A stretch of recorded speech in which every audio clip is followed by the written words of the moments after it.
Okay, now to derive the equation for efficiency of the Otto engine.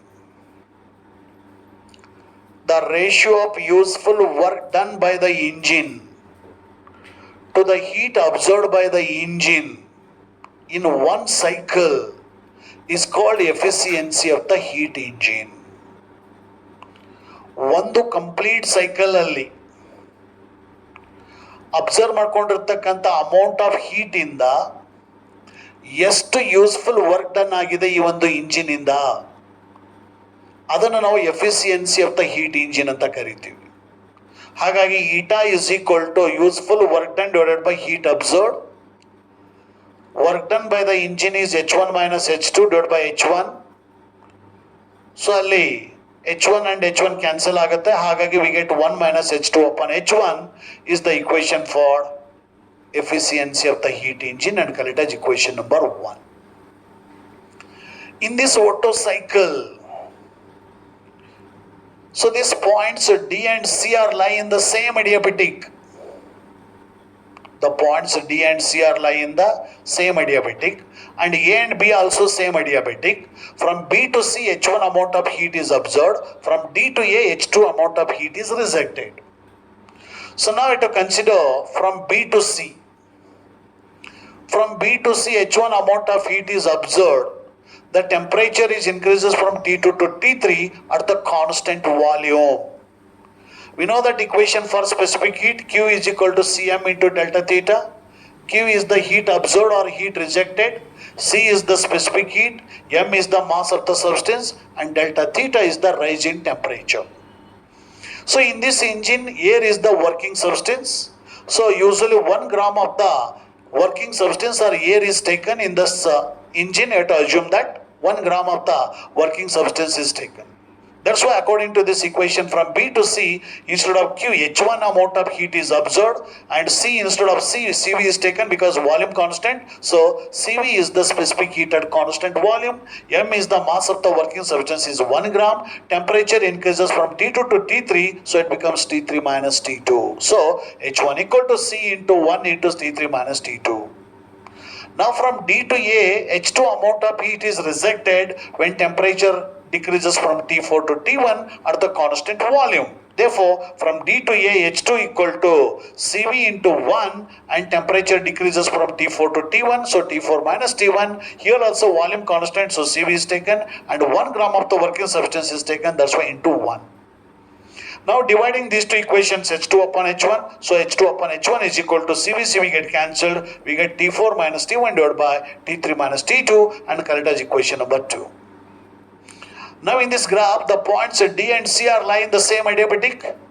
We know that equation for adiabatic, when the temperature and volume are constant, temperature and volume are changed, then there is a T V raised to gamma minus 1 is equal to constant. T is the temperature, V is the volume, and gamma is the ratio of the two specific heats of the gas. That is gamma equal to Cp divided by Cv. Cp is the specific heat at a constant pressure, and Cv is the specific heat at constant volume. Cp and Cv in the divide ಮಾಡಿದಾಗ some constant value ಬರುತ್ತೆ. In the case of monatomic gas, the gamma value is 1.66. In the case of diatomic gas, the gamma value is the 1.4, and in terms of in the case of triatomic gas, the value of gamma is the 1.33. ಈ ರೀತಿ this value of gamma is depends on atomicity. ಆಟಮ್ಸ್ಗಳು ಅದರ ಮಾಲಿಕ್ಯೂಲಲ್ಲಿ gas ಮಾಲಿಕ್ಯೂಲಲ್ಲಿ ಆಟಮ್ಸ್ಗಳು ಜಾಸ್ತಿ ಆಗ್ತಾ ಹೋದರೆ gamma value decrease ಆಗ್ತಾ ಹೋಗುತ್ತೆ. ಹಾಗಾಗಿ ಈ ಒಂದು gamma equal to C P by C V. The points B and D and C are lie in the same adiabatic. At the D, temperature is T4 and volume is V2. That's why T4 into V2 raised to gamma minus 1 is equal to, at the point C, temperature is T3 and volume is V1. So it becomes T3 into V1 raised to gamma minus 1, and call it as equation number 3. Similarly, the points A and D are also lie in the same adiabatic. At the point A, temperature T1 and volume is V2. Therefore, T1 into V2 raised to gamma minus 1. And at the point B, temperature is T2, volume is V1. So it becomes T2 into V1 raised to gamma minus 1. Now subtracting the equation 3 and 4. So equation 3 minus 4. In the equation number 3 and 4, V2 raised to gamma minus 1 is the same, taking the common in the left side. So V2 raised to gamma minus 1 into bracket T4 minus T1 is equal to, in the right side of the equation, V1 raised to gamma minus 1 is the same, taking the common, so into bracket T3 minus T2. Now take the cross multiplication, we get T4 minus T1 divided by T3 minus T2 is equal to V1 by V2 whole raised to gamma minus 1. It can also be written as 1 divided by V2 divided by V1 whole raised to gamma minus 1. So this V2 divided by V1 final volume divided by initial volume is equal to rho. This rho is called adiabatic compression ratio. Rho is called adiabatic compression ratio. So now instead of V2 by V1 substitute this rho, we get T4 minus T1 divided by T3 minus T2 is equal to 1 divided by rho whole raised to gamma minus 1, and correct as equation number 5. Now comparing equations 2 and 5.